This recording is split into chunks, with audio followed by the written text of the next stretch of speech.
지수가 저를 바라봤고 저도 그녀를 바라봤습니다. 이상한 제안이라는 걸 알고 있었어요.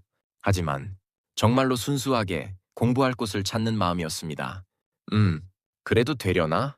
지수가 망설이듯 말했습니다. 공부만 할 거잖아.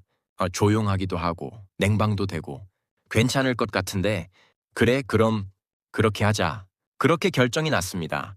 추석 연휴 첫째 날 학원 근처에 있는 외관은 좀 오래되었지만 깨끗해 보이는 모텔로 들어갔습니다. 대실은 5시간에 3만 원이었죠. 대실이요. 카운터 직원이 무심한 얼견주로 키를 건넸습니다. 3-4호. 계단을 올라가는 동안 심장이 두근거렸습니다. 지수도 긴장한 듯 말이 없었어요. 문을 열고 들어섰습니다. 생각보다 괜찮은 방이었습니다. 깨끗한 침대, 작은 테이블, 벽에 걸린 TV. 창문으로는 오후에 햇살이 쏟아져 들어왔죠. 생각보다 괜찮네. 지수가 짐을 풀며 말했습니다. 그러게. 자, 그럼 공부 시작할까? 우리는 테이블에 마주 앉았습니다. 책을 펼쳤고 각자의 문제집을 풀기 시작했어요. 처음 1시간은 정말로 공부에 집중했습니다. 그런데 조금씩 공기가 달라지기 시작했습니다. 좁은 공간, 둘만의 공간, 침대가 있는 방, 문득문득 그녀의 향기가 느껴졌습니다. 샴푸 향일까? 아니면 그녀만의 채취일까? 달콤하면서도 은은한 향기가 공기를 타고 흘러왔어요. 준혁아, 이 문제 좀 봐줄래? 지수가 의자를 끌고 제 옆으로 다가왔습니다. 어깨가 스쳤고 머리카락이 제 팔에 닿았습니다. 어디? 떨리는 목소리로 대답했습니다. 문제를 설명했지만 제대로 설명했는지 기억이 안 나요. 그저 그녀의 온기만 느껴졌으니까요. 2시간쯤 지났을까요? 너무 피곤하다. 잠깐만 누워 있어도 돼? 지수가 일어나 침대로 걸어갔습니다. 그래. 나도 좀 쉴게. 저도 책을 덮었습니다. 지수는 침대 안쪽에, 저는 바깥쪽에 누웠어요. 적당한 거리를 두고요. 천장을 바라봤습니다. 형광등이 희미하게 깜빡이고 있었고 창밖에서는 매미 소리가 들렸습니다. 옆에서 지수의 숨소리가 점점 고르게 변해갔어요. 이러면 안 되는데.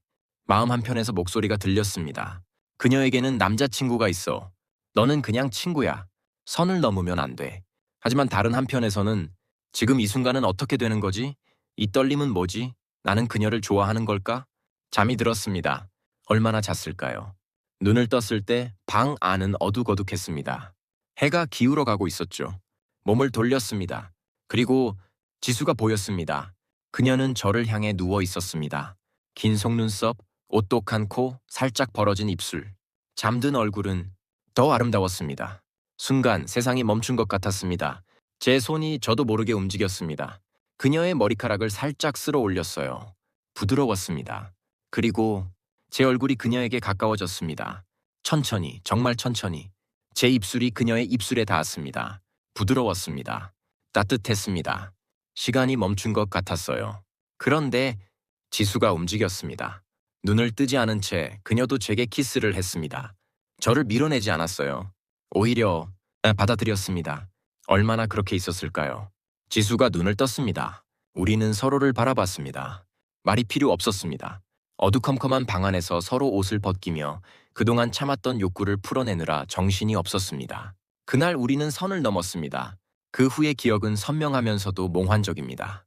우리는 말하지 않았습니다. 무슨 관계인지, 이게 옳은 일인지, 앞으로 어떻게 할 건지. 다만 계속되었습니다. 추석 연휴가 끝나고 학원이 다시 시작되었을 때 우리는 평소처럼 인사를 나눴습니다. 안녕.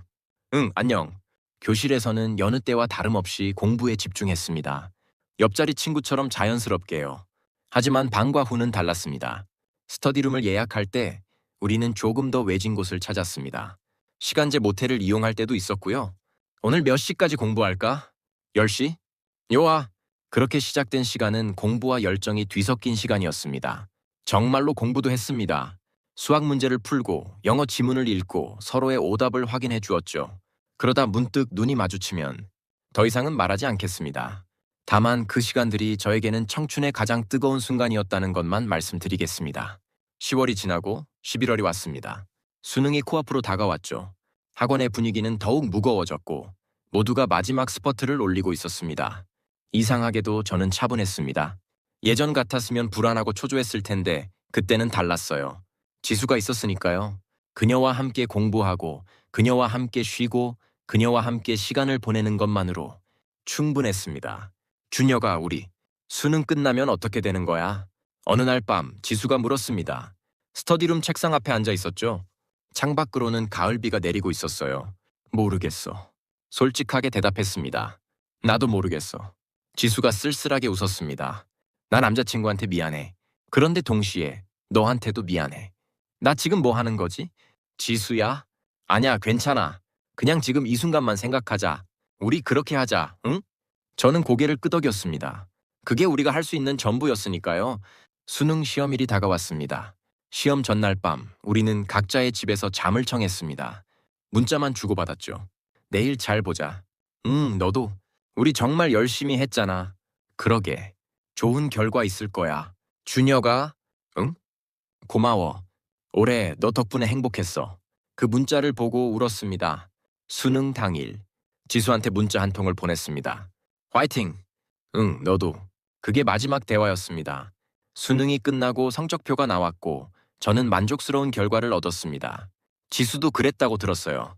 우리는 각자 원서를 내서 저는 서울의 한 대학교 공대에, 지수는 경기도의 한 대학교 인문대학에 지원해 둘 다 합격했습니다. 기쁜 일이었습니다. 하지만 동시에 끝을 의미했습니다.